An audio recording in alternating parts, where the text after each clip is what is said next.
part of Code Pink and our chapter in London. I was here, the last time I was here was also when it was outside the house, and it's incredible. It's so important to denormalize Israel in this country, and particularly someone who is openly supportive of genocide. She makes unbelievable remarks on the news, and yet she's allowed to be here. It's absolutely shameful. Expel her! Expel her! Yes! But this is something that is so important for us to keep mobilizing on. My university in 2021, she was invited to speak, and we had a demo, and we blockaded her leaving, and we had a noise demonstration which also was heard inside, and that was a really important other moment for us to denormalize her. But she was invited, and she continues to be invited, and it's absolutely shameful. Britain is complicit in the genocide, but they're also a direct participant, and that's something really important for us to note. Britain has been using the RAF bases in Cyprus for multiple things, and many of which we don't know the full extent of yet. There are the two bases, the RAF bases, at Criteria and Decalia, and they're used primarily to do all of Israel's surveillance. So Britain does almost half of all of Israel's surveillance flights for them. Since October, Britain has flown, I believe, over 200 surveillance flights over Gaza, and that is directly fed to Israel. And that's how they have the footage that they use to target hospitals, people in tents, and shelters. It's an absolute, it's a scandal, and it's one that this government has suppressed. There was a D notice given to journalists immediately after the flights began, which basically said you can't report on the RAF activities. And then in November, Keir Starmer went to visit the RAF base and said very publicly and openly that we can't tell you the full, we can't tell the world the full extent of what's happening. It's happening right in front of us, and yet we're supposed to be silent. It's an absolute, it's just ridiculous, and it's disgusting, and it's something that will only continue to be, there'll be more information on it basically coming out.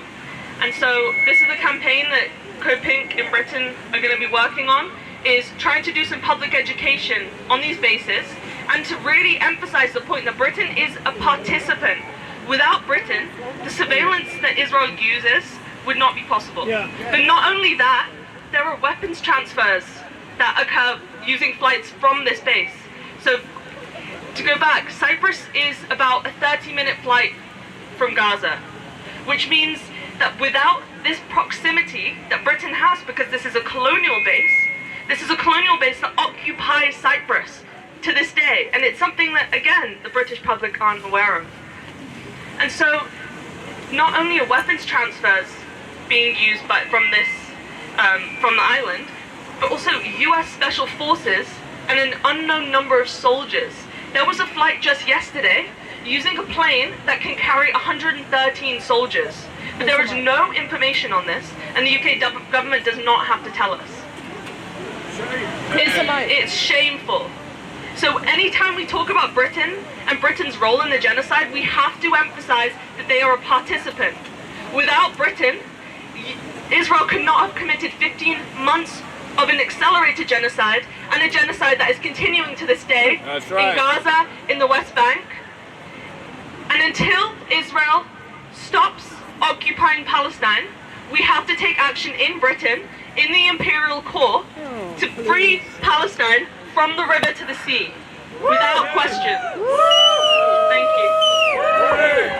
Free, free! Palestine! And yeah, you can follow Code Pink Britain on Instagram and Twitter. It's Code Pink Britain, and please get involved, particularly if you are interested in working on the campaign in Cyprus, and to also Come forward. I think it's and also to challenge the Zionist propaganda that uses women as a way to normalize Zionism. And that's a particular part that Code Pink has been working on in the US and that we want to do here. It's an absolute sham to use feminism to support Zionism, Genocide is not feminist. Occupation is not feminist. Yes. Thank you. Thank you. You know, so like I said before, I just, my heart is full, even fuller than when I spoke before, at who you are and how you come together and your passion and your clarity and your commitment. And just a reminder that these coming togethers are where our power builds. And it's also where we care for each other in the face of utter insanity, atrocities that our psyches should not have to hold, not only our psyches not to have to hold, but no human to endure. And to come together as humans, come together as comrades, and stand against the dehumanization of another, to stand for peace, to stand for humanity, to stand for life. And it's, you know, when you talked about that it's about the children, we are all children of someone. And to discriminate between, you know, who in Palestine is valuable or not valuable, every Palestinian is valuable.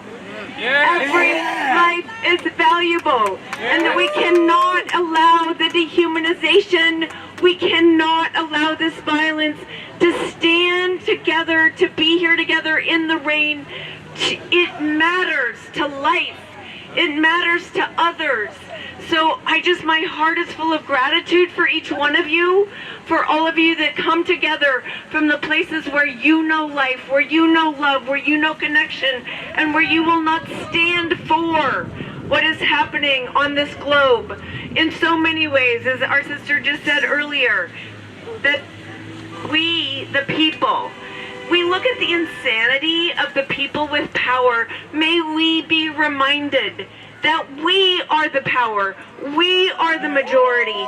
It is always, all change comes from the people. My brother here from union organizing, as we know, it is the people. And here is the power growing. And we are doing this around the world, as we, heard about the countries that have come together to fight. The continuation, the not turning away, the standing together, that is what is so valuable. And I'm just so honored to come and be with you. Like I said earlier, we do get very jealous of your marches here in London in the United States. We're ashamed of how small ours are. We are trying to build them. You are amazing in your stalwartness, in your commitment, into your never giving up and standing for life. So deepest gratitude, comrades, and thank you for inviting me here today.